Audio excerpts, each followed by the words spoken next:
தந்தை மகன் தூயாவியார் பெயராலே.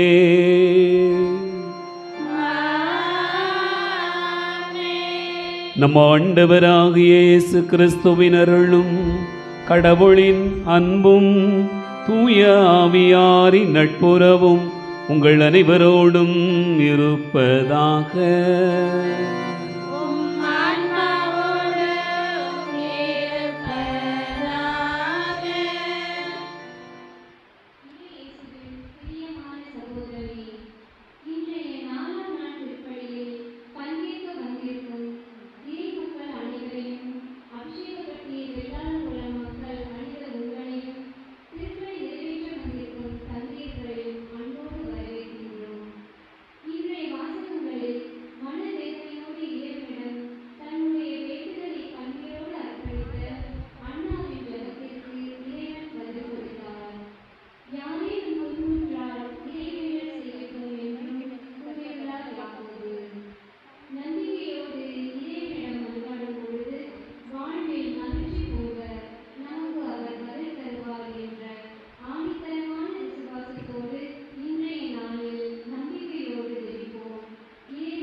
சகோதர சகோதரிகளே, தூய மறை நிகழ்வுகளை கொண்டாட நாம் தகுதி பெறும் பொருட்டு நம்முடைய பாவங்களை ஏற்றுக்கொள்வோம். எல்லாம் வல்ல இறைவனிடமும் நான் பாவியை ஏற்றுக்கொள்ளுகிறேன். ஏனெனில் சிந்தனையாலும் சொல்லாலும் செயலாலும் கடமையில் தவறினாலும் பாவங்கள் பல செய்தேன். என் பாவமே என் பாவமே என் பெரும்பாவமே. ஆகையால் எப்பொழுதும் கன்னியான மரியாதையும் சகோதர சகோதரிகளையும் நம் இறைவனாகிய ஆண்டவரிடம் எனக்காக வேண்டிக் கொள்ள மன்றாடுகிறேன்.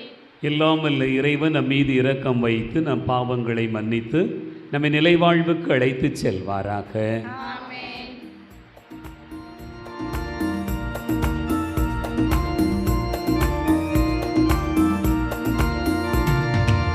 ஆண்டவரே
மன்றாடுவோமாக.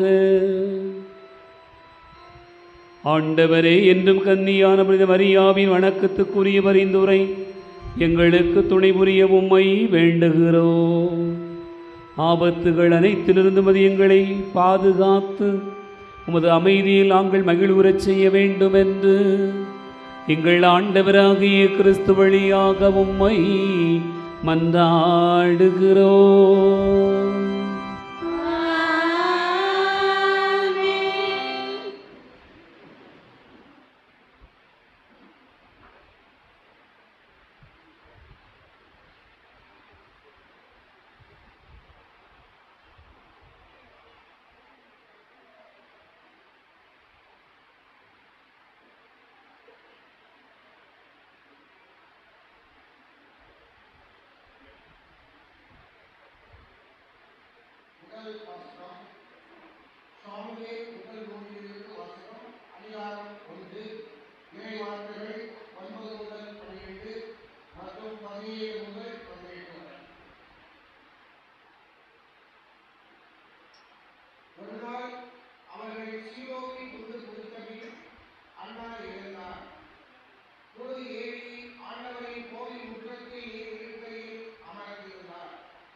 அவர் பொறுப்பை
வாசகம். திருத்தூதர் யாக்கோபு எழுதிய மடலிலிருந்து வாசகம். அதிகாரம் 5 இறைவார்த்தைகள் 12 முதல் 15 வரை. எல்லாவற்றிற்கும் மேலாக என் சகோதர சகோதரிகளே, நீங்கள் ஆணையிடவே வேண்டாம். விண்ணுலகின் மீதும் மண்ணுலகின் மீதும் வேறு எதன் மீதும் ஆணையிடாதீர்கள். நீங்கள் ஆம் என்றால் ஆம் எனவும் இல்லை என்றால் இல்லை எனவும் சொல்லுங்கள். அவ்வாறு செய்தால் நீங்கள் தண்டனை தீர்ப்புக்குள்ளாக மாட்டீர்கள். உங்களுள் யாரேனும் துன்புற்றால் இறை வேண்டல் செய்யட்டும். மகிழ்ச்சியாய் இருந்தால் திருப்பாடல்களை இசைக்கட்டும். உங்களுள் யாரேனும் நோயிற்றிருந்தால் திருச்சபையின் மூப்பர்களை அழைத்து வாருங்கள். அவர்கள் ஆண்டவரது பெயரால் அவர் மீது எண்ணெய் பூசி இறைவனிடம் வேண்டுவார்கள். நம்பிக்கையோடு இறைவனிடம் வேண்டும்போது நோயுற்றவர் குணமாவார். ஆண்டவர் அவரை எழுப்பி விடுவார். அவர் பாவம் செய்திருந்தால் மன்னிப்பு பெறுவார். இது ஆண்டவர் வழங்கும் அருள்வாக்கு.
ஆண்டவர் உங்களோடு இருப்பாராக.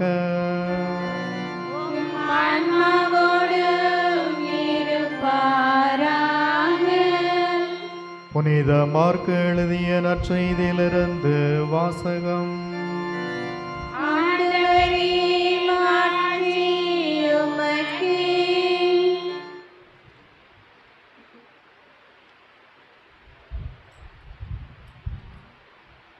அதிகாரம் 10 இறை வசனங்கள் 46 முதல் 52 முடிய. இயேசுவும் அவருடைய சீடரும் எரிகோவுக்கு வந்தனர். அவர்களும் திரளான மக்கள் கூட்டமும் எரிகோவை விட்டு வெளியே சென்றபோது திமேயின் மகன் பர்திமேயு வழியோரம் அமர்ந்திருந்தார். பார்வையற்ற அவர் பிச்சை எடுத்து கொண்டிருந்தார். நாசரேத்து இயேசுதான் போகிறார் என்று அவர் கேள்விப்பட்டு, இயேசுவே, தாவீதின் மகனே, எனக்கு இரங்கும் என்று கத்தத் தொடங்கினார். பேசாதிருக்குமாறு பலர் அவரை அதட்டினர். ஆனால் அவர், தாவீதின் மகனே, எனக்கு இரங்கும் என்று இன்னும் உரக்க கத்தினார். இயேசு நின்று, அவரை கூப்பிடுங்கள் என்று கூறினார். அவர்கள் பார்வையற்ற அவரை கூப்பிட்டு, துணிவுடன் எழுந்து வாரும், இயேசு உம்மை கூப்பிடுகிறார் என்றார்கள். அவரும் தம் மேலுடையை எறிந்துவிட்டு குதித்தெழுந்து இயேசுவிடம் வந்தார். இயேசு அவரை பார்த்து, உமக்கு நான் என்ன செய்ய வேண்டும் என விரும்புகிறீர் என்று கேட்டார். பார்வையற்ற அவர், ரபுனே, நான் மீண்டும் பார்வை பெற வேண்டும் என்றார். இயேசு அவரிடம், நீர் போகலாம், உமது நம்பிக்கை உம்மை நலமாக்கிற்று என்றார். உடனே அவர் மீண்டும் பார்வை பெற்று அவரை பின்பற்றி அவருடன் வழி நடந்தார். ஆண்டவரின் அருள்வாக்கு.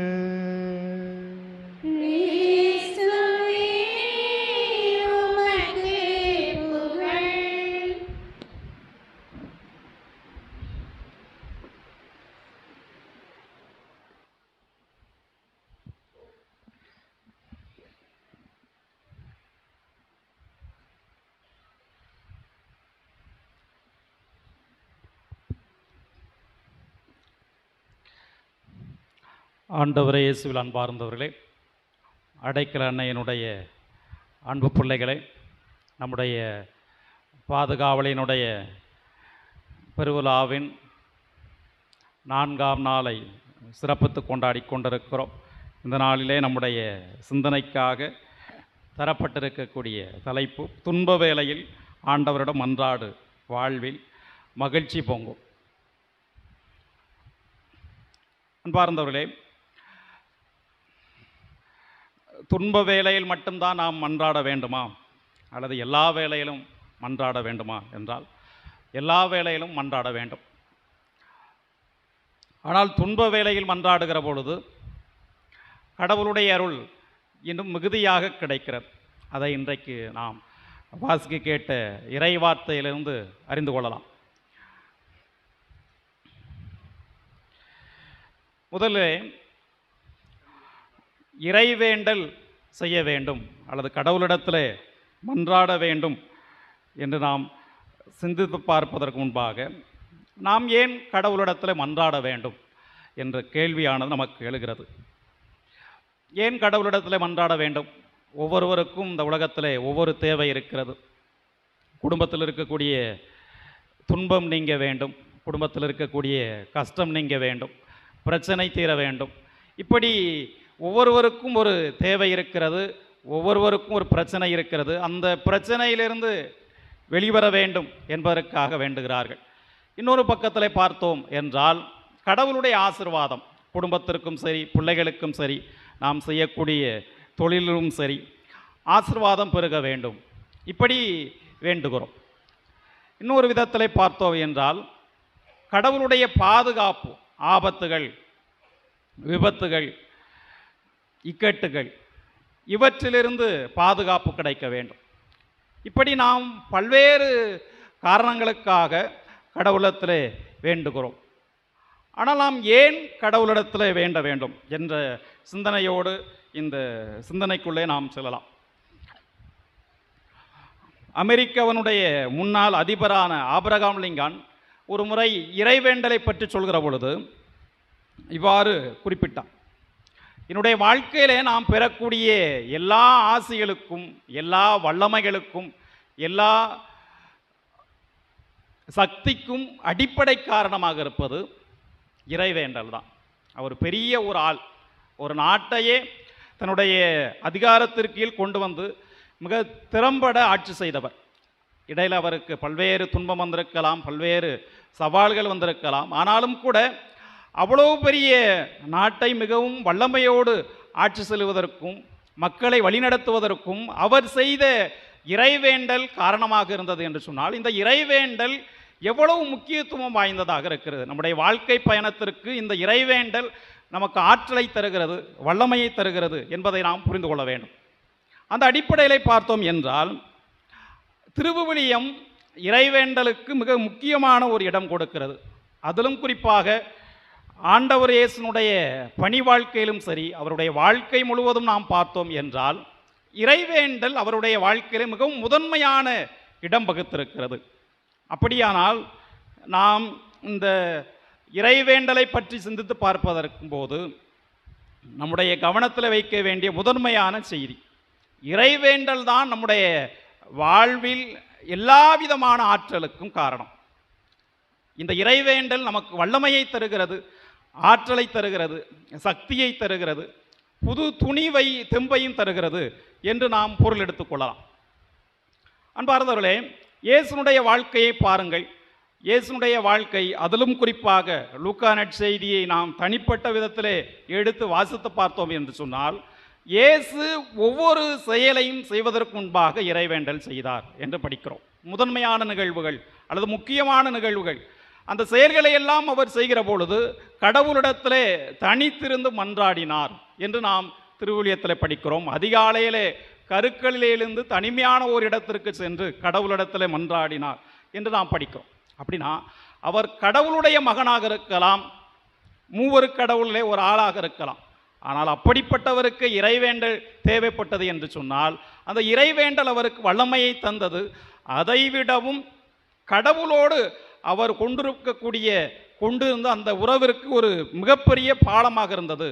என்று நாம் புரிந்து கொள்ளலாம். இன்றைய இறைவார்த்தை, இன்றைக்கு நாம் படிக்க கேட்ட இறைவார்த்தை எடுத்துக்கொள்வோம்.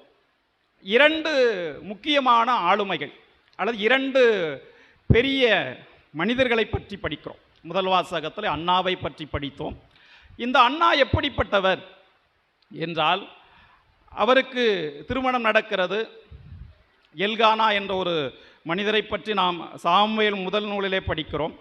இந்த மனிதர் 2 பேரை திருமணம் செய்து கொண்டிருக்கிறார். ஒருவர் அண்ணா, ஒருவர் அவர் பேர் என்னவர், 2 பேர். ஆனால் இந்த அண்ணாவுக்கு குழந்தை இல்லை. அதனால் அவருடைய சக்களத்தி என்று திருவிவிலியம் சொல்கிறது, அவர் வார்த்தைகளால் காயப்படுத்தி கொண்டே இருக்கிறார். அதனால் மனம் கசந்து மனம் வெதும்பி கண்ணீர் விட்டு அழுகிறார் என்று நாம் இன்றைக்கு படிக்க கேட்ட இறைவார்த்தையில படிக்கிறோம். அவர் கடவுளுடைய கோயிலுக்கு சொல்கிறார், கடவுளுடைய இல்லத்திற்கு செல்கிறார். மனம் கசந்து அழுதார் என்று திருவிவிலியம் சொல்கிறது. மனம் கசந்து அழுதார் என்று சொன்னால், தனக்கு குழந்தை இல்லையே, இப்படியெல்லாம் தன்னுடைய சக்களத்தினை தகாத வார்த்தைகளால் காயப்படுத்துகிறாரே, கடுஞ்சொல்களால் தன்னை காயப்படுத்துகிறாரே என்று மனம் வெதும்பி அழுகிறார். இன்றைக்கும் கூட நாம் பார்க்கிறோம், நாம் இருக்கக்கூடிய சூழ்நிலையில் பார்க்கிறோம். ஒரு சிலர் குழந்தை இல்லாமல் எப்படி குடும்பத்தாராலும் சரி, அண்டை வீட்டாராலும் சரி, தெரிந்தவர்களாலும் சரி, எப்படியெல்லாம் காயப்படுத்தப்படுகிறார்கள் என்பதை நாம் புரிந்து கொள்ளலாம். அப்படின்னா அந்த வேதனை வார்த்தைகளால் விவரிக்க முடியாது. ஒரு குழந்தை இல்லை என்று சொன்னால் நாம் என்ன சொல்கிறோம்? கடவுள் அவரை தண்டித்திருக்கிறார் அப்படி நாம் சொல்கிறோம். உண்மையில கடவுள் அவரை தண்டித்திருக்கிறாரா? கிடையாது. கடவுள் அவருக்கு வேறொரு திட்டத்தை வைத்திருக்கலாம். ஆனால் இந்த அண்ணாவை பார்க்கிற பொழுது, அண்ணா தனக்கு குழந்தை இல்லை என்ற ஒரே காரணத்திற்காக அவர் காயப்படுத்தப்படுகிறார். அப்பொழுது அவர் வேற யாரையுடைய துணையையும் நாடவில்லை, கடவுளை அவர் நாடுகிறார். கடவுளுடைய துணையை நாடி அவருடைய இல்லத்திற்கு சென்று மனம் கசந்து அழுகிறார். எப்படி மன்றாடுகிறார் அப்படி நாம் இன்றைக்கு நாம் படிக்க கேட்ட முதல் வாசகத்திலே பார்க்கிறோம். கடவுளை, நீர் மட்டும் எனக்கு ஒரு குழந்தையை தந்து விட்டாய் என்று சொன்னால், அந்த குழந்தையை உம்மிடத்திலே ஒப்படைப்பேன். நீர் எனக்கு தந்து விட்டாய் என்றால் அந்த குழந்தை, நீர் தரக்கூடிய குழந்தையை உம்மிடத்திலே நான் தருவேன் என்று நம்பிக்கையோடு அதே நேரத்தில் கடவுளிடத்திலே உருக்கமாக வேண்டுகிறார். அவ்வாறு வேண்டுகிற பொழுது கடைசியில் அந்த இறைவார்த்தை எப்படி முடிகிறது என்று பார்த்தோம். அப்படி சொன்னால், இதன் பின் அவர் முகம் வாடியிருக்கவில்லை அப்படின்ட்டு இந்த இறைவார்த்தையானது முடிகிறது. அப்படியானால் கடவுள் அவருடைய மன்றாட்டை கேட்டார். மனம் கசந்து அழுது வேண்டிய அந்த அண்ணாவினுடைய மன்றாட்டை கேட்டார் என்று படிக்கிறோம். அப்படின்னா இந்த இறைவேண்டல் அல்லது கடவுளிடத்தில் அவர் மன்றாடியது அவருக்கு வலிமையை தந்தது, அவருடைய வாழ்க்கையில மகிழ்ச்சியை தந்தது, எல்லா ஆற்றலையும் தந்தது என்று நாம் புரிந்து கொள்ளலாம். நற்செய்தி வாசகத்தில் இன்றைக்கு நாம் படிக்க கேட்ட நற்செய்தி வாசகத்திற்கு வருகிற பொழுது, பார்வையற்ற பத்திமை, ஒரு காலகட்டத்தில் அவர் பார்வையோடு இருந்தார். ஏதோ ஒரு காரணத்தினால் பார்வை இழக்கிறார். ஆனால் அந்த பார்வையற்ற நிலையிலே அவர் எவ்வளவு வேதனை அடைந்திருப்பார் என்று நாம் புரிந்து கொள்ளலாம். பார்வையற்றவர்களுக்கு வீட்டிலே மதிப்பு இருக்காது. அவர்களும் தகாதான வார்த்தைகளை சொல்லி காயப்படுத்தக்கூடிய சூழ்நிலை ஏற்படும். அந்த காலகட்டத்தில் பார்வையற்றவர்களுடைய நிலை என்னவாக இருந்திருக்கும் அப்படின்னு சொன்னால், தெருவோரங்களிலே சாலையோரங்களில் இருந்து கொண்டு பிச்சை எடுத்து கொண்டிருந்தார்கள். அதுதான் அவர்கள் பிழைப்பை ஓட்டுவதற்கான ஒரே காரணியாக இருந்தது. இந்த பார்வையற்ற பத்திமையும் கூட அப்படித்தான் வழியோரத்தில் இருக்கிறார். வழியோரத்திலிருந்து பிச்சை எடுத்து கொண்டு இருக்கலாம். அப்பொழுது அவர் இயேசு அந்த வழியாக வருகிறார் என்பதை அறிகிறார். இயேசு வருகிறார் என்று சொன்னால், யூத மரபுப்படி யூத ரபிகள் என்ன செய்வார்கள் என்று சொன்னால், ஒரு இடத்திற்கு பயணப்படுகிற பொழுதுதான் போதிப்பார்கள். இயேசு பல்வேறு இடங்களிலே நாம் பார்க்கிறோம் அமர்ந்து போதித்தார் அப்படின்னு நாம் பார்க்கிறோம். ஆனால் யூத மரபுப்படி அல்லது யூதர்களுடைய ரபிகள் என்ன செய்வார்கள் என்று சொன்னால், தங்களுடைய பயணங்களிலே தான் போதிப்பார்கள், மக்களுக்கு போதித்து கொண்டு போவார்கள். அந்த அடிப்படையில் இயேசு எருசலேம் நோக்கி பயணப்படுகிறார். அவ்வாறு பயணப்படுகிற பொழுது அவர் போதித்து கொண்டே பயணப்பட்டிருக்கலாம். திரளான மக்கள், ஏராளமான மக்கள் இருந்திருக்கலாம், இன்னும் ஆயிரக்கணக்கான மக்கள் இருந்திருக்கலாம். அவ்வளவு திரளான மக்களுக்கு நடுவிலே தன்னுடைய குரல் இயேசுவுக்கு கேட்குமா என்பதை பற்றியெல்லாம் அவருக்கு வலைப்படவில்லை. ஆனாலும் தன்னுடைய குரல் எப்படியும் ஆண்டவரை அடையும், தன்னுடைய பார்வை மீண்டும் கிடைக்கப் பெறும் என்பதை நம்பிக்கையோடு உணர்கிறார். அதனால் தான் என்ன வார்த்தைகளை சொல்லி அவர் ஆண்டவரை நோக்கி குரல் எழுப்புகிறார் என்று நாம் பார்த்தோம் அப்படின்னு சொன்னால், தாவீதின் மகனை எனக்கு இறங்கும். கடவுளை நோக்கி உருக்கமாக மன்றாடுகிறார். ஆண்டவரும் அவருடைய குரலை கேட்கிறார். அப்படின்னா கடவுளுக்கு நம்முடைய குரல் தூரத்தில் இருப்பதும் கிடையாது, தொலைவில் இருப்பதும் கிடையாது. நாம் உருக்கமாக மன்றாடுகிற பொழுது கடவுள் நம்முடைய மன்றாட்டுக்கு செவி சாய்க்கிறார் என்பதுதான் நாம் புரிந்து கொள்ள வேண்டிய செய்தியாக இருக்கிறது. ஆகவே முதலிலே நாம் பார்த்த அண்ணா ஒரு இக்கட்டான நிலையில் இருக்கிறார், கடவுளிடத்தில் மன்றாடுகிறார். அவர் தன்னுடைய வாழ்க்கையிலே புதிய வெளிச்சத்தை பெறுகிறார், குழந்தை பேற்றினை பெற்றுக்கொள்கிறார். இங்கே நற்செய்தி வாசகத்திலே வந்து பார்க்கிற பொழுது, நற்செய்தி வாசகத்திலே பர்த்திமேயு பார்வையற்ற நிலையில் இருக்கிறார். ஆனால் ஆண்டவரிடத்தில் மன்றாடிய உடனே ஆண்டவரும் உமக்கு நான் என்ன செய்ய வேண்டும் என்று கேட்டு அவர் நான் மீண்டும் பார்வை பெற வேண்டும் என்று சொல்கிற பொழுது அவருக்கு பார்வை அளிக்கிறார். அப்படின்னா இந்த இரண்டு நிகழ்வுகளும் நமக்கு உணர்த்தக்கூடிய முதன்மையான செய்தி, நம்முடைய வாழ்க்கையில் நாம் செய்யக்கூடிய இறைவேண்டல் எல்லா வேளையிலும் செய்ய வேண்டும், அதை பற்றி நாம் பின்னாடி சிந்தித்து பார்க்கலாம். ஆனால் நாம் செய்யக்கூடிய இறைவேண்டல் நம்முடைய வாழ்விற்கு ஆற்றலை தருகிறது. திருவிவிலியத்தில் படிக்கிறோம், மத்தேயு நற்செய்தி எடுத்துக்கொண்டோம் என்று சொன்னால் அதில் 17வது அதிகாரம் 21வது இறைவார்த்தையில் இவ்வாறு படிக்கிறோம். இயேசு மலையிலிருந்து கீழே வருகிறார், 3 சீடர்களோடு போகிறார், முதன்மையான சீடர்களோடு. கீழே 9 சீடர்கள் இருக்கிறார்கள். அவர்களால் ஒரு தந்தை தன்னுடைய மகனோடு வரக்கூடிய அந்த சிறுவனிடமிருந்து பேயை ஓட்ட முடியவில்லை. அப்பொழுது அந்த தந்தையானவர் இயேசுவிடத்தில் கேட்கிறார், பேய் ஓட்ட முடியலையே உங்களுடைய சீடர்களால் அப்படின்னு கேட்கிற பொழுது இயேசு பேயை ஓட்டுகிறார். பின்னாடி இந்த சீடர்கள் கேட்கிற பொழுது எங்களால் ஏன் பேய் ஓட்ட முடியவில்லை அப்படின்னு சொல்கிற பொழுது இயேசு அதற்கான ஒரு காரணத்தை சொல்வார். மத்தேயு நற்செய்தி 17வது அதிகாரம் 21வது இறைவார்த்தையில் இவ்வாறு படிக்கிறோம், இவ்வகை பேய் இறைவேண்டலினாலும் நோன்பினாலும் அன்றி வேறு எதனாலும் என்ன செய்யாது, வெளியேறார். அப்படின்னா நாம் செய்யக்கூடிய இறைவேண்டல் இயலாது என்று கருதப்படக்கூடிய ஒரு காரியத்தை கூட இயலும் அல்லது செய்ய முடியாத ஒரு காரியத்தை கூட செய்து முடிக்க ஆற்றலை தரும். அப்படியானால் இந்த இறைவேண்டல் தான் நம்முடைய வாழ்விற்கு ஆற்றலையும் வல்லமையும் தருகிறது என்பதை நாம் புரிந்து கொள்ளலாம். அன்பார்ந்தவர்களே, ஜேம்ஸ் டங்கன் அப்படின்ட்டு ஒரு பெரிய பேச்சாளர், ஒரு போதகர் இருந்தாராம். மிகவும் வல்லமையோடு போதிக்கக்கூடிய ஒரு போதகர். அவர் பேசினார் என்றால், போதித்தார் என்று சொன்னால் ஆயிரக்கணக்கான மக்கள் திரண்டு வருவார்கள்.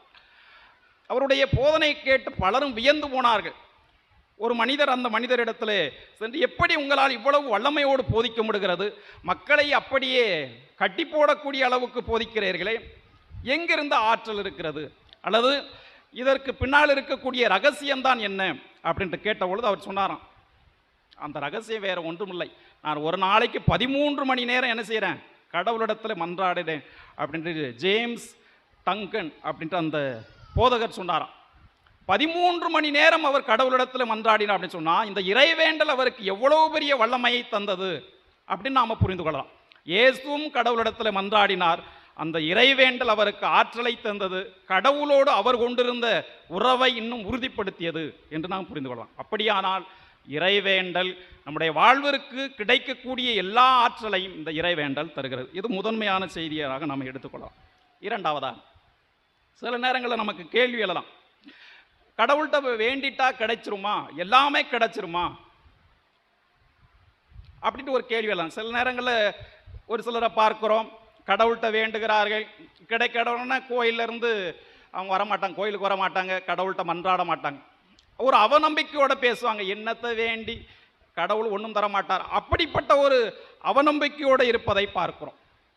இறைவேண்டல் என்று சொன்னால் நாம் வேண்டியதையெல்லாம் கடவுள் தந்துவிட வேண்டுமா அப்படின்னு சொன்னால் கிடையாது. வேண்டுதல் என்பதற்கும் இறைவேண்டல் என்பதற்கும் வித்தியாசம் இருக்கிறது.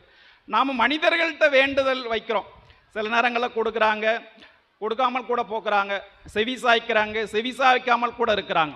ஆனால் இறைவேண்டல், கடவுளிடத்தில் வேண்டுவது என்பதற்கு வித்தியாசமான பொருள் இருக்கிறது. எப்படி அப்படின்னு சொன்னால், கடவுளிடத்தில் வேண்டுகிற பொழுது 3 காரியங்கள் நடக்கலாம், அல்லது 4 காரியங்கள் கூட நடக்கலாம். என்ன அப்படின்னா, கடவுளிடத்தில் வேண்டுகிற பொழுது நடக்கும், சில நேரங்கள் என்ன செய்யும், நடக்கும். 2 பேரை பார்த்தோம், அண்ணாவை பார்த்தோம், பத்துமையை பார்த்தோம்.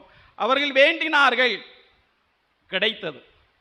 சில நேரங்களில் வேண்டுகிற பொழுது என்ன செய்வது கிடையாது, கிடைப்பது கிடையாது.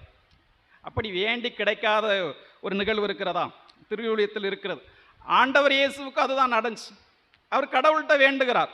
நம்ம எங்கே பார்க்கிறோம் அப்படின்னா, லூக்கா நற்செய்தி 22வது அதிகாரத்தை எடுத்துக்கொண்டோம் என்று சொன்னால், அவர் வேண்டுகிறார், தந்தையே இந்த துன்பக் கிண்ணம் என்னை விட்டு என்ன செய்யட்டும், அகலட்டும் அப்படின்னு சொல்கிறார். லூக்கா நற்செய்தி 22வது அதிகாரத்தை நீங்கள் எடுத்துக்கொண்டு சொன்னால், அங்கே நாம் இவ்வாறு படிக்கிறோம். 22வது அதிகாரம் 42வது இறைவார்த்தையில், தந்தையே உமக்கு விருப்பமானால் இந்த துன்பக் கிண்ணத்தை என்னிடமிருந்து அகற்றும் அப்படின்ட்டு வேண்டிட்டு அடுத்த வார்த்தையை சொல்கிறார். ஆனாலும் என்னுடைய விருப்பப்படி அல்ல, உம்முடைய விருப்பப்படியே நிகழட்டும். அப்படியானால் என்ன அர்த்தம்? இறைவேண்டல் செய்கிற பொழுது சிலவை நடக்கும், சில காரியங்கள் நடக்காமல் கூட போகும். இன்னும் சில நேரங்கள் என்ன நடக்கும் அப்படின்னு சொன்னால், தாமதமாக கிடைக்கும். ஒன்றை நாம் கடவுளிடத்தில் வேண்டுகிறோம், தாமதமாக கிடைக்கும். ஒரு முறை வேண்டுகிறோம், 2 முறை வேண்டுகிறோம், 3 முறை வேண்டுகிறோம், ஆனால் தாமதமாக கிடைக்கிறது. திருவிழியத்தில் ஆண்டவர் இயேசு கிறிஸ்து அதற்கு ஒரு ஓமையை சொல்கிறார். என்ன ஓமை அப்படின்னு சொன்னால், லூக்கா நற்செய்தியில் அது இடம்பெறுகிறது. ஒரு கைம்பெண், நேர்மையற்ற நடுவர், நேர்மையற்ற நடுவர். அப்படிப்பட்டவரிடத்தில் இந்த கைம்பெண் ஒரு முறை கேட்டிருக்க மாட்டார், 2 முறை கேட்டிருக்க மாட்டார், பல முறை வேண்டுகிறார். அப்படி பல முறை வேண்டி வேண்டி அந்த நேர்மையற்ற நடுவர் ஒரு கட்டத்தில் என்ன சொல்கிறார் அப்படின்னு சொன்னால், இந்த பெண்மணிக்கு நான் நீதி வழங்காமல் போனோம் என்று சொன்னால் அவர் என்னை தொல்லப்படுத்தி கொண்டே இருப்பார் அப்படின்ட்டு அந்த நேர்மையற்ற நடுவர் ஒரு காலகட்டத்தில் அவருக்கு நீதி வழங்குவார் அப்படின்னு நாம் படிக்கிறோம். அப்படின்னா சில நேரங்களில் நாம் கடவுளிடத்தில் வேண்டுகிற பொழுது தாமதமாக கிடைக்கும். இதுவும் நம்முடைய வாழ்க்கையில் நடந்திருக்கலாம். கிடைத்திருக்கும், கிடைக்காமல் கூட போயிருக்கும், தாமதமாக கிடைத்திருக்கும். இன்னும் ஒன்று நடக்கும், நாம் கேட்டதை விடவும் மிகுதியாக கிடைத்திருக்கும். அது யாருக்கு நடந்துச்சு அப்படின்னு சொன்னால், சாலமோனுக்கு நடந்துச்சு. சாலமோன் என்ன கேட்டார்? இந்த மக்களுக்கு நான் நீதி வழங்குவதற்கு ஞானத்தை தார் அப்படின்னு சொல்கிற பொழுது, ஞானத்தை மட்டுமல்லாமல் கடவுள் அவர் கேட்டதை விடவும் மிகுதியாக தந்தார் அப்படின்னு படிக்கிறோம். அப்படி பார்த்தோம் என்றால், இந்த இறைவேண்டலின் போது சில நடக்கும், நடக்காமல் போகும், தாமதமாக நடக்கும், நாம் கேட்டதை விட மிகுதியாக கிடைக்கும். இவற்றையெல்லாம் வைத்து பார்த்தோம் அப்படின்னு சொன்னால், அந்த இறைவேண்டல் செய்கிற பொழுது கடவுளுடைய திருவுளத்திற்கு விட்டுவிட வேண்டும்.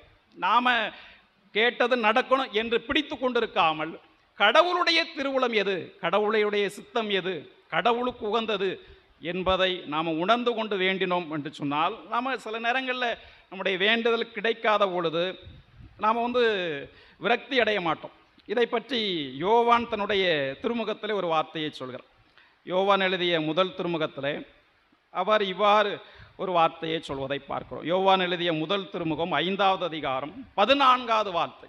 யோவான் எழுதிய முதல் திருமுகம் 5வது அதிகாரம் 14வது வார்த்தையில் இப்படி படிக்கிறோம்: நாம் கேட்பது கடவுளுடைய திருவுளத்திற்கு ஏற்ப அமைந்திருப்பின் அவர் நமக்கு என்ன செய்கிறாரு?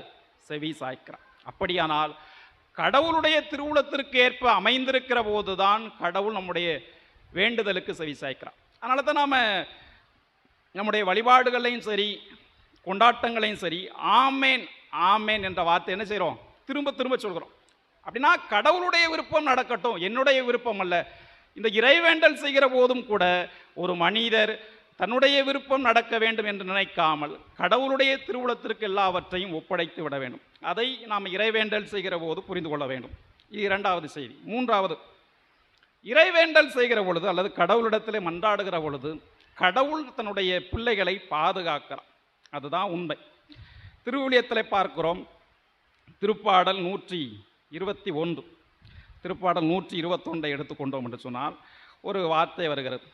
என்ன வார்த்தை அப்படின்னு சொன்னால், மலைகளை நோக்கி என் கண்களை உயர்த்துகிறேன், எங்கிருந்து எனக்கு உதவி வரும்? விண்ணையும் மண்ணையும் உண்டாக்கிய ஆண்டவரும் இருந்தால் உதவி. மனிதர்கள்ட்ட ஒரு உதவியை கேட்குறோம், அது நடக்காமல் போகிறது. சில நேரங்களில் கண்டுகொள்வதே கிடையாது. ஆனால் நாம் கடவுளிடத்தில் நாம் உதவி என்று கேட்கிற பொழுது கடவுள் தன்னுடைய பிள்ளைகளுக்கு உதவியை நிச்சயமாக தருவார். விண்ணகத்தில் இருக்கக்கூடிய தந்தை தன்னுடைய பிள்ளைகள் கேட்கிற பொழுது நிச்சயமாக தருவார், அல்லது பாதுகாப்பை தருவார், அல்லது வேறொரு வகையிலே தன்னுடைய பிள்ளைகளுக்கு உதவியை செய்யாமல் போகவே மாட்டார். அதுதான் கடவுள். அந்த நம்பிக்கை நமக்கு வேண்டும். ஒரு நிகழ்வை சொல்கிறேன். சில ஆண்டுகளுக்கு முன்பாக திபெத் நாம் கேள்விப்பட்டிருப்போம், அது எங்கே இருக்குது அப்படின்னு நமக்கு தெரியும். அந்த திபெத் நாட்டில் உள்நாட்டு கலவரம் நடக்கிறது. உள்நாட்டு கலவரம், அந்த சமயத்தில் ஒரு சில நற்செய்தி பணியாளர்கள் அங்கே போகிறார்கள். போகிற பொழுது நாங்கள் நற்செய்தி அறிவிக்கலாமா அப்படின்னு சொல்கிற பொழுது அந்த நாட்டுக்காரங்க சொல்கிறாங்க, இல்லை இங்கே பிரச்சனை நடக்குது, ஆனால் நீங்கள் நற்செய்தி அறிவிக்கக்கூடாது, வேண்டுமானால் இங்கே கொள்ளை நோயினால் நிறைய பேர் பாதிக்கப்பட்டிருக்கிறார்கள், அவர்களுக்கு நீங்கள் என்ன செய்யலாம், உதவி செய்யலாம், மருத்துவ உதவியை செய்யலாம் அப்படின்ட்டு சொல்கிறார்கள். சரி, அதுவும் ஒரு பணிதானே, அதுவும் கடவுளுடைய பணிதானே என்று அந்த நற்செய்தி பணியாளர்கள் அங்கே கொள்ளை நோயினால் பாதிக்கப்பட்ட மக்களுக்கு மருத்துவ உதவிகளை செய்கிறார்கள். பலரையும் ஆபத்துகளிலிருந்து காப்பாற்றுகிறார்கள். அவர்கள் நோயினால் பாதிக்கப்பட்டிருக்கிற பொழுது அவர்களோடு உடனிருந்து பல்வேறு விதமான உதவிகளை செய்கிறார்கள். ஒரு வகையில் அந்த கொள்ளை நோயானது அந்த நாட்டை விட்டு போகிறது. இப்பொழுது அரசாங்கம் என்ன சொல்கிறது என்று சொன்னால், நீங்கள் வந்த பணியானது என்ன செஞ்சிட்டு முடிஞ்சிட்டு, மருத்துவ உதவி செய்ய வந்தீர்கள், உங்களுடைய பணி முடிந்து விட்டது, நீங்கள் இந்த நாட்டை விட்டு நீங்கள் என்ன செய்யுங்க, போங்க அப்படின்னு சொல்லுங்க. அப்போ அந்த நற்செய்தி பணியாளருக்கு ஒரு எண்ணம் ஏற்படுகிறது, இந்த மனிதர்கள் நோயிலிருந்து விடுதலை அடைந்து விட்டார்கள், ஆனால் ஆன்ம நோயிலே இன்னும் அப்படியே இருக்கிறார்கள், இவர்களுடைய ஆன்மாவை கடவுளிடத்தில் கொண்டு வர வேண்டும், அதற்கு நற்செய்தி அறிவிக்கப்பட வேண்டும். என்ன நடந்தாலும் பரவாயில்லை, இந்த அரசாங்கம் நம்மை கொன்றாலும் கூட பரவாயில்லை, நாம் என்ன செய்யக்கூடாது, இந்த நாட்டை விட்டு போகவே கூடாது அப்படின்ட்டு அந்த நாட்டில் இருந்து நற்செய்தி அறிவிக்கிறார்கள். இதனால் அரசாங்கம் என்ன செய்கிறது அப்படின்னா, ஒரு நாள் இரவு அவர்கள் தூங்கக்கூடிய இரவு நேரத்தில் அவர்கள் இருந்த குடிசையை ஆள்களை வைத்து நெருப்பூட்டி எரித்து உள்ளே இருக்கக்கூடிய எல்லாரையும் கொன்று போட்டு விடலாம் என்று திட்டம் போடுகிறார்கள். இரவு நேரத்தில் அவர்கள் எதிரிகள் எல்லாம் வருகிறார்கள், அவர்கள் இருக்கக்கூடிய அந்த குடிசையை தாக்குவதற்காக கொடிய ஆயுதத்தோடும் தீப்பந்தத்தோடும் வருகிறார்கள். இந்த செய்தி அந்த நற்செய்தி பணியாளர்களுக்கு தெரிய வருகிறது. அதனால் சரி, கடவுளிடத்தில் மன்றாடுவோம், என்ன நடந்தாலும் பரவாயில்லை என்று எல்லாரும் சேர்ந்து முழந்தாளிலே இட்டு கடவுளிடத்தில் மன்றாடுகிறார்கள். அவ்வாறு தாக்க வந்தவர்கள், தீப்பந்தத்தால் எரிக்க வந்தவர்கள் திடீரென்று ஓடி போய் விட்டார்கள். இவர்களுக்கு ஆச்சரியம், வந்தவங்களை என்ன ஆயிட்டு ஒன்றுமே தெரியலையே அப்படின்ட்டு, சரி ஏதோ ஒரு அதிசயம் நடந்திருக்குது அப்படின்ட்டு தூங்கி போயிட்டாங்களாம். மறுநாள் காலையில் அவங்களுக்கு பக்கத்தில் இருந்தவங்க ஒரு செய்தியை சொன்னாங்களாம். என்ன செய்தி அப்படின்னு சொன்னால், முந்தைய நாள் இரவிலே நீங்கள் இருந்த இந்த பகுதியை தாக்குவதற்காக எதிரிகள் வந்தார்கள், கொடிய ஆயுதங்களோடு வந்தார்கள், தீப்பந்தங்களோடு வந்தார்கள். அப்பொழுது திடீரென்று ஒரு வானதூதர் தோன்றினார், பெரிய உயரம், மிகப்பெரிய உருவத்திலே வானதூதர் தோன்றினார், கையிலே வாள் ஏந்திருந்தார். அவரை பார்த்து விட்டு என்ன செஞ்சாங்க, எல்லாரும் ஓடி போய் விட்டார்கள். எனக்கே மிகப்பெரிய ஆச்சரியமாக இருந்தது அப்படின்னு சொல்லி மகிழ்ச்சியோட சொன்னார். அப்போ அவர்கள் நினைத்து கொண்டார்கள், நாம் கடவுளிடத்தில் வேண்டினோம், கடவுள் நம்ம இந்த எதிரிகளிடமிருந்து காப்பாற்றிருக்கிறார் அப்படின்ட்டு கடவுளுக்கு இன்னும் அதிகமாக நன்றி சொன்னார்களாம். இப்படி ஒரு நிகழ்வு இருக்கிறது. நாம் கடவுளிடத்தில் மன்றாடுகிற பொழுது கடவுள் நம்மை தீவினைகளிலிருந்தும் நோய் நொடிகளிலிருந்தும் ஆபத்துகளிலிருந்தும் பாதுகாக்கிறார். அதனால தான் இயேசு தன்னுடைய இறைவேண்டல் தன்னுடைய சீடர்களுக்கு கற்பிக்கிற பொழுது பிற்பகுதியில் என்ன சொல்கிறார், எங்கள் அன்றாட உணவை எங்களுக்கு என்ன செஞ்சிடும் தாரும், எங்களுக்கு எதிராக குற்றம் செய்வோரை நாங்கள் மன்னிப்பது போல எங்கள் குற்றங்களை மன்னி அப்படின்ட்டு சொல்லிட்டு, எங்களை சோதனைக்குட்படுத்தாதையும், அதுக்கடுத்து என்ன வார்த்தை, தீமையிலிருந்து எங்களை காப்பா. நம்ம ஒவ்வொரு முறையும் சொல்கிறோம், ஆனால் அதை பொருள் உணர்ந்து சொல்கிறோமா? கடவுள் கற்றுக் கொடுத்திருக்கக்கூடிய இந்த இறைவேண்டலை விடவும் பெரிய இறைவேண்டல் இருந்திருக்க முடியுமா? நிச்சயமாக இருக்கார். ஆண்டவர் கற்றுக் கொடுத்த இறைவேண்டல். ஆகவே இந்த இறைவேண்டலை நாம் நம்பிக்கையோடு சொல்வோம். இதுதான் நம்முடைய வாழ்விற்கு ஆற்றலை தருகிறது, வல்லமையை தருகிறது. நம்ம வேண்டுகிற பொழுது சில நேரங்களில் நடக்காமல் போகலாம், ஆனாலும் அதை இறைவனுடைய திருவுளத்திற்கு விட்டு விடுவோம். தொடர்ந்து நாம் மன்றாடுகிற பொழுது கடவுள் தன்னுடைய பிள்ளைகளாகிய நம்மை ஆபத்துகளிலிருந்து பாதுகாப்பார், நோய் நொடிகளிலிருந்து பாதுகாப்பார். அதனால் துன்ப வேளையில் மட்டுமல்லாமல் எல்லா வேளையிலும் மன்றாடும். அதைத்தான் பவுலடியார் தெசலோனிக்கேயருக்கு எழுதிய முதல் திருமுகம் 5வது அதிகாரம் 17வது வார்த்தையில் சொல்றார். என்ன சொல்றாரு? எல்லா வேளையிலும் கடவுளுக்கு நன்றி சொல்லுங்கள், இடைவிடாது என்ன செய்யுங்க, வேண்டுங்கள். ஆகவே துன்ப வேளையில் மட்டுமல்லாமல் எல்லா வேளையிலும் கடவுளிடத்தில் மன்றாடும். இந்த கடவுள் நம்முடைய தந்தை, அவர் ஆபத்துகளிலிருந்தும் நோய் நொடிகளிலிருந்தும் பாதுகாப்பு நமக்கு எல்லா ஆற்றலையும் அருளையும் தருவார். அதற்கான ஆற்றலை வேண்டி இந்த பலியிலே நாம் நம்பிக்கையோடும் மன்றாடும்.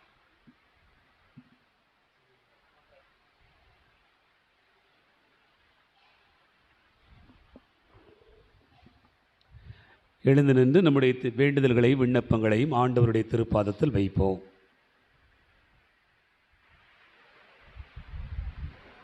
அன்பின் இறைவா, திரு அவையை வழிநடத்தும் திருத்தந்தை, ஆயர்கள், குருக்கள், இருபால் துறவியர்கள் அனைவரையும் நிறைவாக ஆசிர்வதியும். திரு அவையின் மக்களை நிறை உண்மையை நோக்கி வழிநடத்தி புனித அடைக்கல அன்னை வழியாக இறைவா உம்மை மன்றாடுகிறோம். இரக்கத்தின் இறைவா, எம் நாட்டு தலைவர்களை நிறைவாக ஆசிர்வதியும். இவர்கள் மக்களின் மீது அன்பும் அக்கறையும் உள்ளவர்களாக வாழவும், தன்னலம் நாடாது மக்கள் நலனில் அக்கறை காட்டவும், மக்கள் விரும்புகின்ற நல்ல தலைவர்களாக வாழ வரமருள வேண்டுமென்று புனித அடைக்கலை அன்னை வழியாக உம்மை மன்றாடுகின்றோம்.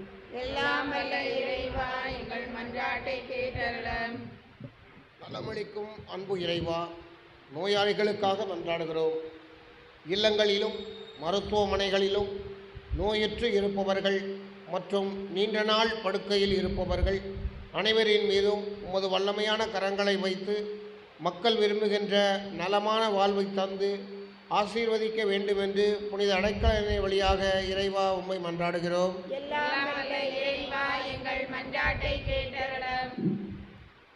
அன்பின் இறைவா, எம் பங்கிலுள்ள அனைத்து குடும்பங்களையும் நிறைவாக ஆசீர்வதியும். ஒவ்வொரு குடும்பங்களிலும் அன்பு, மகிழ்ச்சி, சமாதானம் நிலவிடவும், செய்கின்ற தொழில்களில் வளர்ச்சி காணவும், ஒவ்வொரு உள்ளங்களிலும் இல்லங்களிலும் உமது இறை ஆசீர் தங்கிட வரம் அருள வேண்டுமென்று புனித அடைக்கல அன்னை வழியாக இறைவா உம்மை மன்றாடுகிறோம். இரக்கத்தின் இறைவா, தேர்வினை எழுதி கொண்டிருக்கும் எம் குழந்தைகளை ஆசிர்வதியும். ஞானத்தையும் நினைவாற்றலையும் தந்து தேர்வினை நன்முறையில் எழுதவும், நல்ல மதிப்பெண்களோடு வெற்றி பெற வரமருள வேண்டுமென்று புனித அடைக்கலை அன்னை வழியாக இறைவா உம்மை மன்றாடுகிறோம்.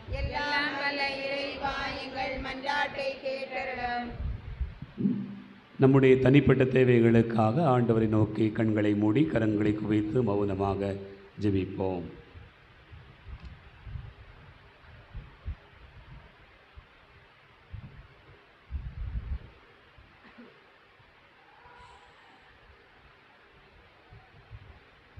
அன்பு தந்தையே இறைவா, உம்மை போற்றுகிறோம், புகழ்கிறோம், உமக்கு நன்றி கூறுகிறோம்.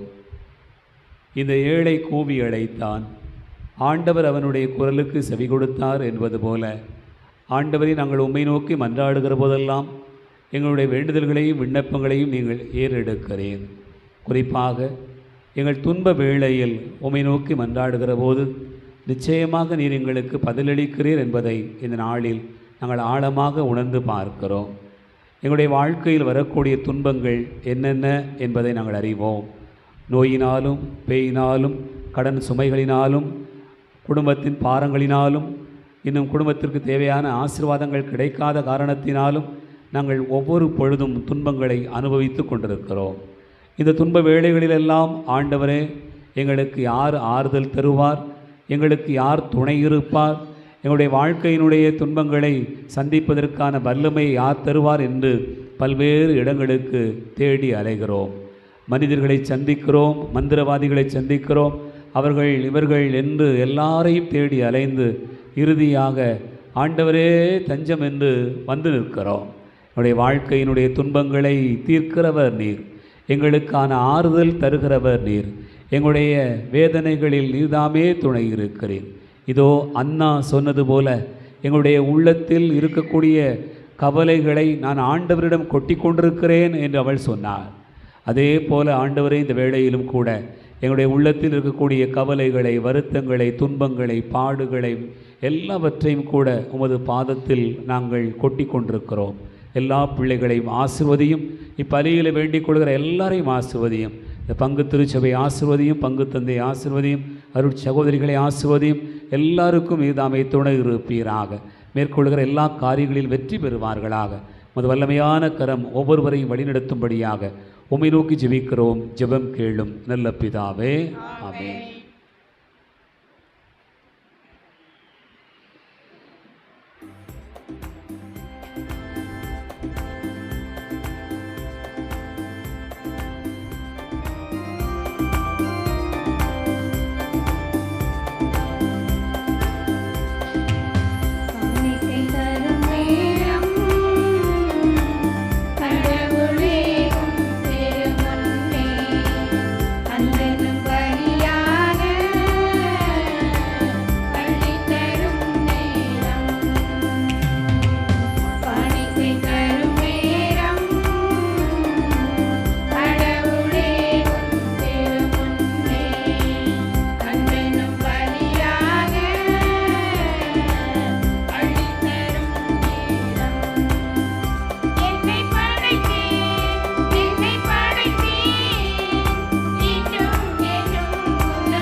சகோதர சகோதரிகளே, என்னுடையது உங்களுடையதுமான இந்த பலி எல்லாம் வல்ல தந்தையாகிறவனுக்கு ஏற்றதாக்கும்படி செபியுங்கள். ஆண்டவர் தமது பெயரின் புகழ்ச்சிக்காகவும் ஆட்சிக்காகவும் நமது நன்மைக்காகவும் புனித திரு அவை அனைத்தின் நலனுக்காகவும் மது கையிலிருந்து பலியை ஏற்றுக்கொள்வாராக.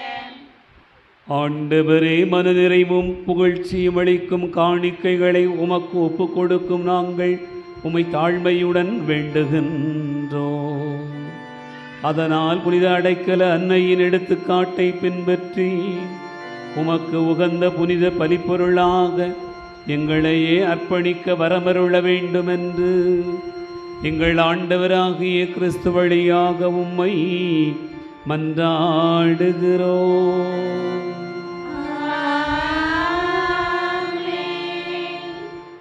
ஆண்டவர் உங்களோடு இருப்பாராக.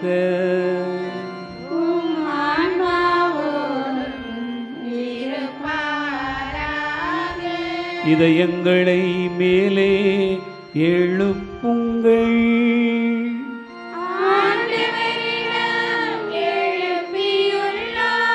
நம் இறைவனாகிய ஆண்டவருக்கு நன்றி கூறுவோம்.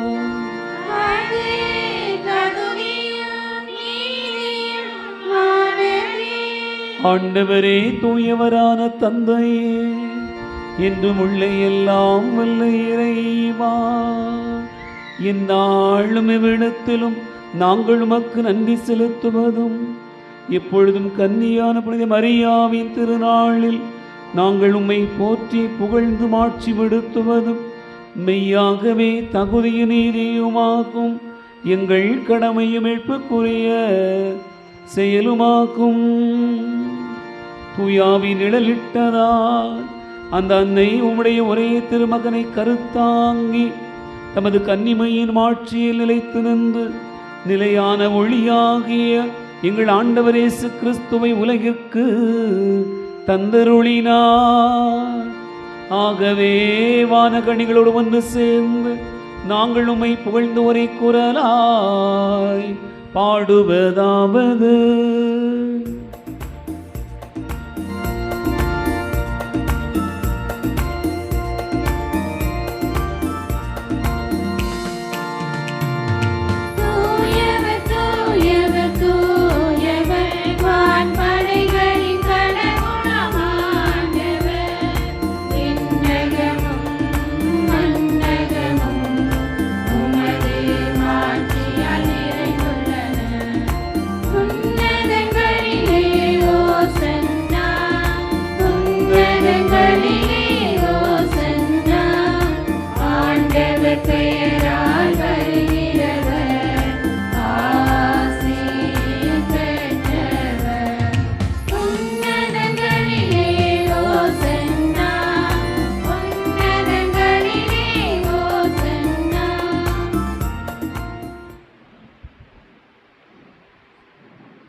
ஆண்டவரே, நீர் மெய்யாகவே தூயவர், தூய்மை அனைத்துக்கும் ஊற்று.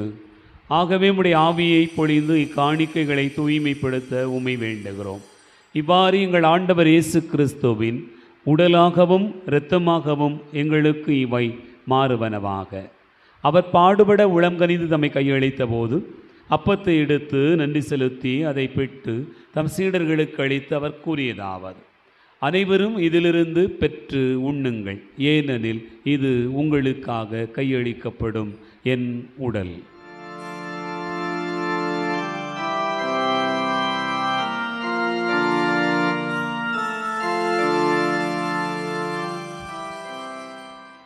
அவ்வண்ணமே இரவு விருந்தை அருந்திய பின் கிண்ணத்தை எடுத்து மீண்டும் உமக்கு நன்றி கூறி தம் சீடர்களுக்கு அளித்து அவர் கூறியதாவது: அனைவரும் இதிலிருந்து பெற்று பருகுங்கள், ஏனெனில் இது புதிய நிலையான உடன்படிக்கைக்குரிய இரத்தத்தின் கிண்ணம். இது பாவ மன்னிப்புக்கென்று உங்களுக்காகவும் பலருக்காகவும் சிந்தப்படும். இதை என் நினைவாகச் செய்யுங்கள்.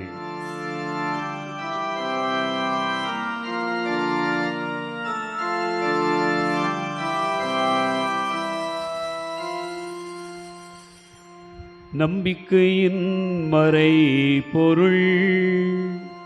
ஆண்டவரே, நீர் வருமளவும் உமது உயிர்ப்பினை அறிக்கையிடுகின்றோம். உமது உயிர்ப்பினையும் எடுத்துரைக்கின்றோம். ஆகவே ஆண்டவரே, நாங்கள் கிறிஸ்துவின் இறப்பினையும் உயிர்ப்பினை நினைவு கூர்ந்து வாழ்வு தரும் அப்பத்தையும் மீட்பளிக்கும் கிண்ணத்தையும் உமக்கு ஒப்புக் கொடுக்கிறோம். உம் திருமுன் நின்று ஊழியம் புரிய தகுந்தவர்களென எங்களை ஏற்றுக்கொண்டீர். எனவே உமக்கு நன்றி செலுத்துகின்றோம். மேலும் கிறிஸ்துவின் உடலிலும் இரத்தத்திலும் பங்கு கொள்ளும் எங்களை தூய ஆவியார் ஒன்று சேர்க்க வேண்டுமென உம்மை தாழ்மையுடன் மன்றாடுகிறோம். ஆண்டவரே, உலகெங்கும் பரவியிருக்கும் திரு அவையை நினைவு கூர்ந்தருளும். எங்கள் திருத்தந்தை பிரான்சிஸ் மறைமாவட்ட ஆயர் ஆண்டனிசாமி எல்லா திருநிலையினர் ஆகிய அனைவரோடும் திரு அவை அன்பில் நிறைவு பெறச் செய்தருளும். மேலும் உயிர்த்தெழும் எதிர்நோக்கோடு துயில் கொள்ளும் எங்கள் சகோதர சகோதரிகளையும் இறந்தோர் அனைவரையும் இரக்கத்துடன் நினைவு கூர்ந்து முத திருமுக ஒளியினுள் ஏற்றருளும். எங்கள் அனைவர் மீதும் இரக்கமாயிரும். கடவுளின் கன்னித்தாயான புனித மரியா, அவருடைய கணவரான புனித யோசேப்பு, புனித திருத்தூதர்கள், இவ்வுலகில் முக்குகந்தவராயிருந்தோர் ஆகிய புனிதர் அனைவரோடும் நாங்கள் நிலை வாழ்வில் பங்கு கொள்ளும் தகுதி பெற்று முத திருமகன் கிறிஸ்து வழியாக உம்மை புகழ்ந்தேத்தும் வரமருள உமை மன்றாடுகின்றோம்.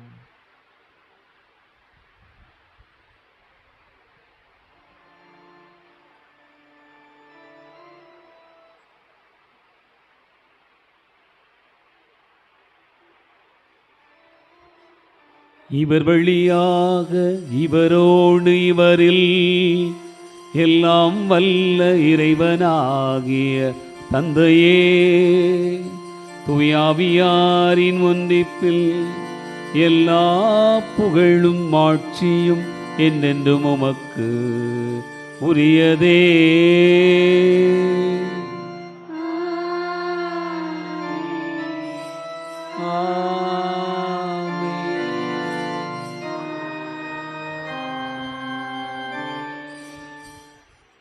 கடவுளை நம் தந்தை என அழைக்க கிறிஸ்து நமக்கு கற்றுக் கொடுத்தார்.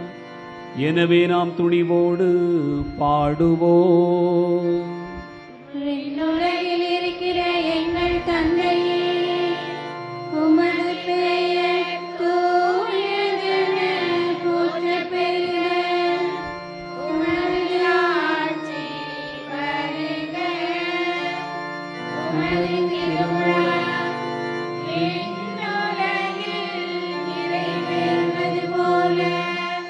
மண்ணுலகிலும் நிறைவேறுக.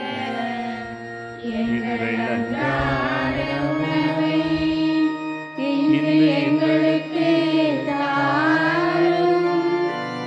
எங்களுக்கு எதிராக குற்றம் செய்வோரை நாங்கள் மன்னிப்பதை போல எங்கள் குற்றங்களை மன்னியும்.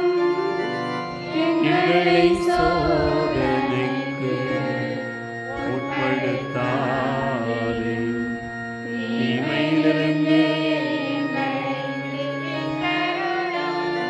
ஆண்டவரே, தீமை அனைத்திலிருந்தும் எங்களை விடுவித்து எங்கள் வாழ்நாளில் அமைதியை கனிவுடன் அருள உம்மை மன்றாடுகிறோம்.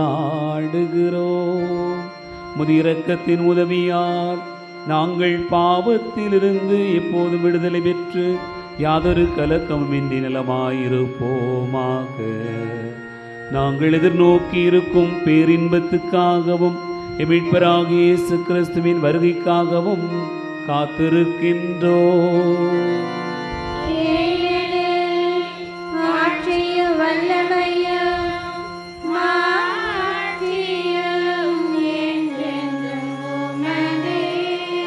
ஆண்டவரே இயேசு கிறிஸ்துவே, அமைதி உங்களுக்கு விட்டுச் செல்கிறேன், என் அமைதியையே உங்களுக்கு தருகிறேன் என்று உம் திருத்தூதர்களுக்கு மொழிந்தீரே. எங்கள் பாவங்களை பாராமல் உமது திரு அவையை நம்பிக்கையை கண்ணோக்கி உமது திருவுளத்துக்கு ஏற்ப அதற்கு அமைதி ஒற்றுமை அளித்தருள்வீராக. என்னென்று வாழ்ந்து ஆட்சி செய்கின்றவர் நீரே.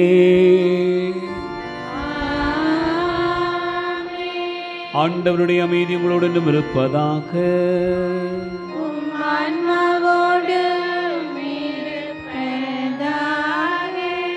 ஒருவருக்கொருவர் அமைதியை பகிர்ந்து கொள்வோம்.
இதோ இறைவனின் செம்மறி, இதோ உலகின் பாவங்களை போக்குகிறவர். செம்மறியின் விருந்துக்கு அழைக்க பெற்றோர் பேறு பெற்றோர். ஆண்டவரே, நீர் நிலத்திலிருந்தருள நான் தகுதியற்றவள். நல்லொரு வார்த்தை மட்டும் சொல்லியருளும், என் ஆன்மா நலமடையும்.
இயேசு புகழ்.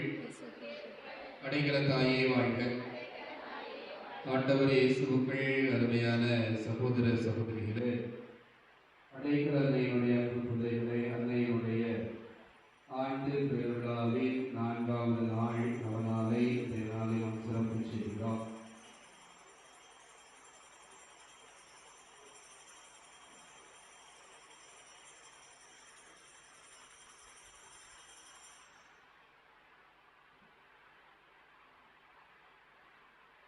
நான்காம் நாள் நவநாள் திருப்பலியே நமக்காக தலைமை ஏற்று ஜெபித்துக் கொண்டிருக்கிறவர்கள் அன்பிற்கும் பாசத்திற்குரிய அன்புடன் முதலியாக பணிகிறார்கள். பாளையங்கோட்டை மறை வட்ட அதிபராகவும் அளவந்தாங்குளம் பங்கு தந்தையாக அவர்கள் சிறப்பாக பணியாற்றி கொண்டிருக்கிறார்கள். சந்திக்கின்ற பொழுதெல்லாம் உற்சாகப்படுத்தக்கூடியவர்கள், ஊக்கப்படுத்தக்கூடியவர்கள், பல வழிகளிலே உறுதுணையாக இருந்து ஆர்வத்தோடு பணியாற்ற உறுதுணையாக இருக்கிறவர்கள். இந்த நாளிலே அழைத்த போது இன்முகத்தோடு ஏற்றுக்கொண்டு வருகை வந்திருக்கிறார்கள். அன்பு அருள் தந்தை அந்தரியாக பணிகளார் அவர்களுக்கு நம்முடைய இறை சமூகத்தின் சார்பாக நெஞ்சில் நன்றிகளை வாழ்த்துக்களை கூறி இந்த பொன்னாடையை அறிவிக்கிறோம்.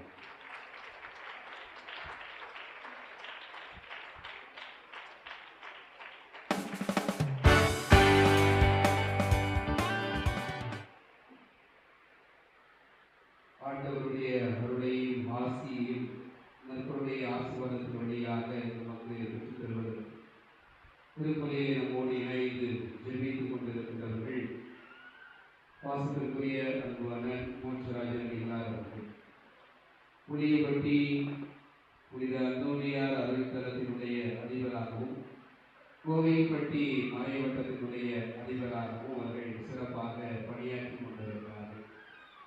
மறை மாவட்டத்தில் இருக்கக்கூடிய திருநெல்வேலி சமூக சமய சங்கத்தினுடைய இயக்குநராக அவர்கள் பணியாற்றிய போது பல்வேறு காரியங்களை முன்னெடுத்து இன்று அந்த சமூக சேவை மையம் நம்முடைய மறை மாவட்டத்தில் இருக்கக்கூடிய எல்லா மக்களுக்கும் அது பயன்பெறக்கூடிய விதத்திலே பல திட்டங்களை அவர்கள் தீட்டி நெல்லை சங்கமம் என்கிற ஒரு நிலையிலே அவர்கள் அடைந்து உறுதுணையாக வழிகாட்டி இருக்கிறார்கள். அது மட்டுமல்லாது புளியப்பட்டி அந்தோனியார் அருள்தலத்தினுடைய அதிபராய் அவர்கள் பொறுப்பேற்ற பிறகு பல்வேறு வகையான வளர்ச்சி பணிகளை அவர்கள் திறம்பட செய்து கொண்டிருக்கிறார். நம்முடைய வீரமாமுனிவர் நற்செய்தி அரங்கம் இன்றைக்கு இப்படி அமைந்திருக்கிறது என்று சொன்னால் அது அவர்கிட்ட ஒரு வழிகாட்டுகிறார். புளியப்பட்டி அது போட்ட பிறகு திருப்பலிக்கு அழைத்திருந்தார்கள். அங்கு போய் அவர்களை பார்த்த பிறகு பேசிக் கொண்டிருந்த போது இந்த இடத்துல இப்படி இருக்கிறது, அதே மாதிரி நான் செய்யணும்னு விரும்புகிறேன், என்ன செய்யலாம் அப்படிங்கிற போது நீங்கள் இப்படி போகணும் அப்படின்னு சொல்லி வழிகாட்டி நமக்கு உறுதுணையாக இருக்கிறார்கள். சந்திக்கின்ற பொழுதெல்லாம் அவர்கள் உற்சாகப்படுத்தக்கூடியவர்கள். இந்த நாளில் நம்ம மத்தியிலே வருகை வந்திருப்பது நமக்கெல்லாம் மகிழ்ச்சி. எனவே தந்தை மோட்சராஜன் அவர்களுக்கு இறை சமூகத்தின் சார்பாக நன்றிகளை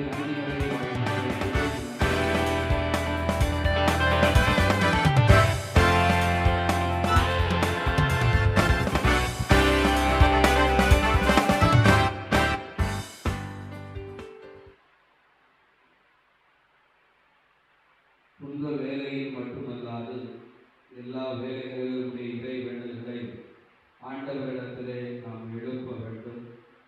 வேண்டுதலுக்கும் இறை வேண்டுதலுக்கும் உள்ள வித்தியாசம் என்ன? வேண்டுகின்ற பொழுது எப்படிப்பட்ட மனநிலையோடு வேண்ட வேண்டும்? கிடைக்கும், கிடைக்காமல் இருக்கும், தாமதமாக இருக்கும், கடவுளுடைய திட்டம் எப்படியெல்லாம் இருக்கும்? அவ்வாறு வேண்டுதல் செய்து பெற்றுக்கொண்டவர்கள் யார்? மிகுதியாக பெற்றுக்கொண்டவர்கள் யார்? யார் யார் பெறாமல் இருந்தவர்கள்? அதற்கு எடுத்துக்காட்டான பல்வேறு நிலைகளிலே அவர்கள் எடுத்து கூறி ஆண்டவருடைய வார்த்தையை இன்றைக்கு நம்மோடு பகிர்ந்தவர்கள் நம்முடைய தாய் பங்கினுடைய பங்கு தந்தையும் அன்று அண்ணன் நந்தலிராஜ் அடிக்கிறார்கள். இந்த நாளிலே அழைத்த போது இன்முகத்தோடு அவர்கள் ஏற்றுக்கொண்டு வருகை தந்திருக்கிறார்கள். பல்வேறு காரியங்களிலே அவர்கள் எழுத்து வழிகளே அவர்கள் திறப்பட வெளிப்பாட்டிக் கொண்டிருக்கிறார்கள் என்பதை நாம் அனைவரும் அறிந்த உண்மை.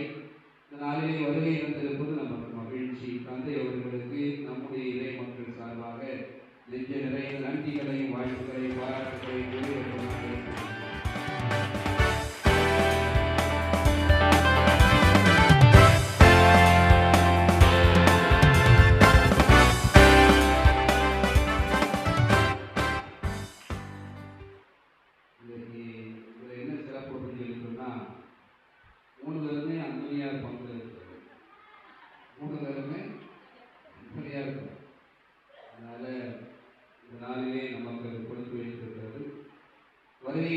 இருக்கக்கூடிய அன்னையினுடைய பிள்ளைகளுக்கு அன்னையினுடைய புதுமை உணவை இந்த நாளிலே வழங்குகிறவர்கள் திரு ஜெயக்குமார் விசேதுமுத்து குடும்பத்தார். அவர்களுக்கு நம்முடைய இறை சமூகத்தின் சார்பாக நன்றிகளையும் வாழ்த்துக்களையும் கூறி பொன்னாடை அணிவிக்கிறார். தந்தை மோட்சராஜன் அவர்கள் அவர்களுக்கு பொன்னாடை அணிவிக்கிறார்.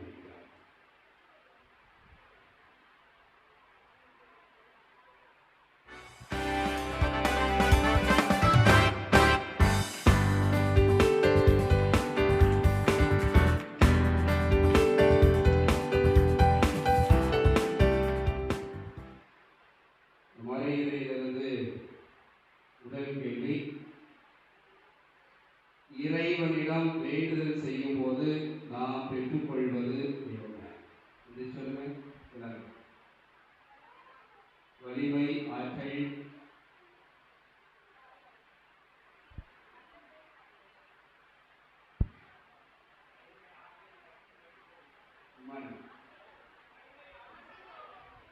வலிமை, ஆற்றல், பாதுகாப்பு, மகிழ்ச்சி, ஆசீர்வாதம். எல்லாரும் ஆளும் கொண்டு சொல்லுங்க. ஒரு ஆள் தான் சொல்லுங்க. வலிமை, ஆற்றல், பாதுகாப்பு. இம்மன்வா அந்த உதவியாகப்பட்டு பரிசு வருவார்கள். இரண்டாவது கேள்வி. தந்தை அவர்கள் மறையுரையில் குறிப்பிட்ட இறை வேண்டல் செய்தவர்கள் யார் யார்?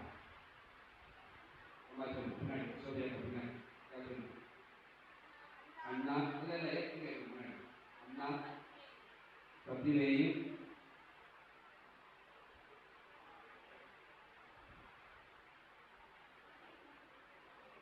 அண்ணா பத்திலேயும் இயேசு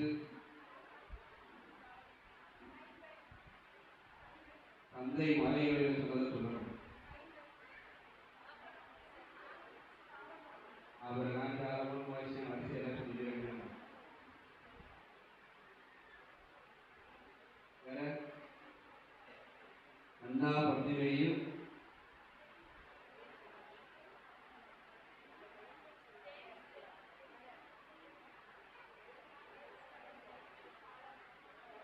நாலு பேர் அவர் வந்து சிறப்பான விதத்தில் குறிப்பிட்டாரு.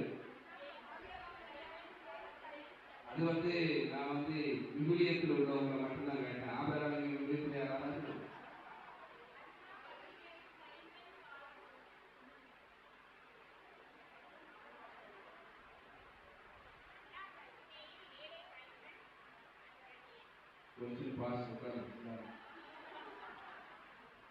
சரி. இறுதி கேள்வி. துன்ப வேளையிலே நாம் ஆண்டவரிடம் அன்றாடும் போது மிகுதியாக கிடைப்பது என்ன? துன்ப வேளையிலே ஆண்டவரிடத்திலே மன்றாடும் போது மிகுதியாக கிடைப்பது என்ன?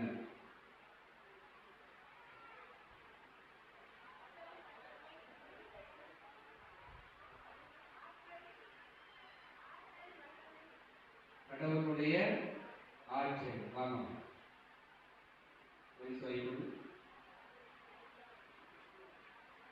என்ன கொடு.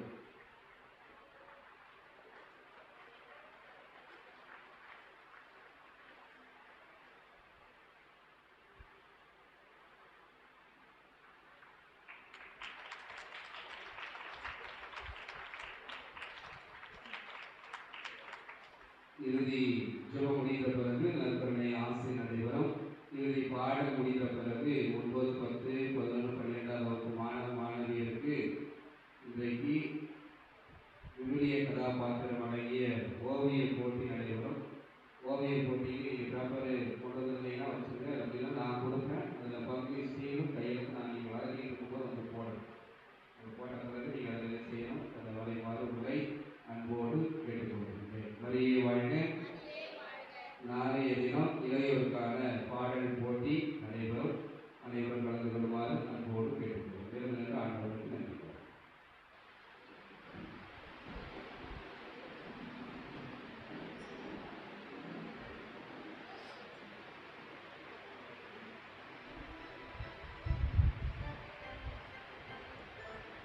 மன்றாடுவோமாக. ஆண்டவரே, விண்ணக கொடைகளால் நாங்கள் வளம் பெற்றுள்ளோம். புனித அடைக்கல அன்னையின் எடுத்துக்காட்டை பின்பற்றி புனித வாழ்க்கையால் உமக்கு ஊழியம் புரியவும் அவருடன் இணைந்து உண்மையான புகழ்ச்சியினால் உம்மை மாட்சிப்படுத்த எங்களுக்கு அருள வேண்டும் என்று எங்கள் ஆண்டவராகிய கிறிஸ்து வழியாக உம்மை மன்றாடுகிறோம்.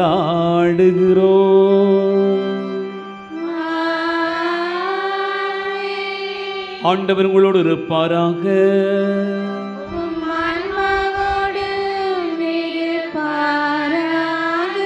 எல்லாம் வல்ல இறைவன் தந்தை மகன் தூயாவியார் உங்களை ஆசீர்வதிப்பாராக.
வானின்று அவர்களுக்கு அப்பம் அளித்தீரே.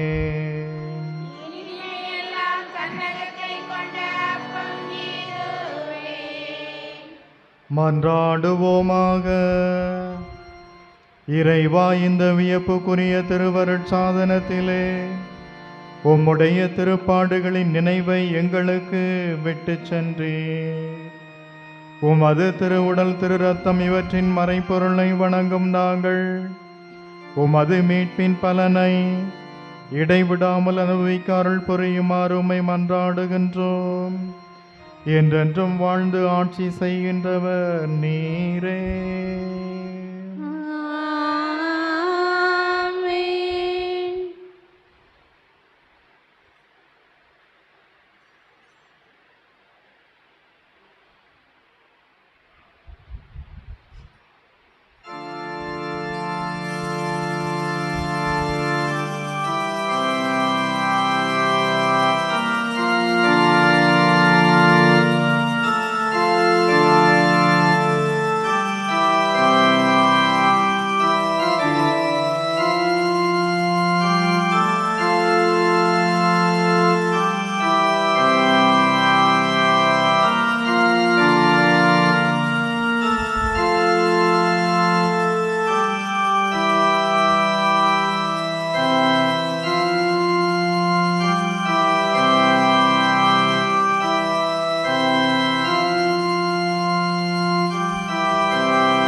பாதுகாவலாக இருக்கிற புனித அடைக்கல மாதாவே, எங்களுக்காக வேண்டிக் கொள்ளும். ஊருக்கும் எங்களுக்கும் பாதுகாவலாக இருக்கிற புனித அடைக்கல மாதாவே, எங்களுக்காக வேண்டிக் கொள்ளும். ஊருக்கும் எங்களுக்கும் பாதுகாவலாக இருக்கிற புனித அடைக்கல மாதாவே, எங்களுக்காக வேண்டிக் கொள்ளும். என் உயிரை ஆண்டவரை போற்றிடு, என் உயிரே ஆண்டவரை போற்றிடு. உங்கள் உள்ளமே அவர் திருப்பெயரை ஏற்றிடு, எங்கள் உள்ளமே அவர் திருப்பெயரை ஏற்றிடு. என் உயிரை ஆண்டவரை போற்றிடு, என் உயிரே ஆண்டவரை போற்றிடு. அவர் செய்த கனிவான செயல்களை மறவாதே, அவர் செய்த கனிவான செயல்களை மறவாதே. தந்தை மகன் தூய் ஆவியின் பெயராலே ஆமென்.